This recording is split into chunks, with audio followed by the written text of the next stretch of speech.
YouTube channel again. So guys, in this video we will see how to use voice mode in Claude AI. So guys, if you want to use the voice mode in the Claude AI, so guys, it is very easy. For this, simply open your Claude AI. Okay, after that guys, you simply go to the option of your chats. Sorry, not the chats. Yeah, if you are just creating the new chats. So guys, here you see the option of press and hold and record. When you click it, it asks the permissions of your microphone.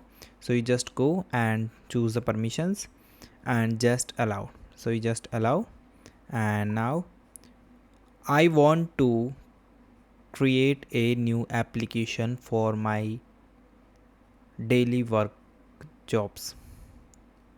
So this is the way that you can search. Now guys, here you see that it also recorded my voice and also searching my convert my voice into the text. So this is the way that guys you can do. And guys, thank you and have a nice day, and guys, subscribe our YouTube channel for the further informations.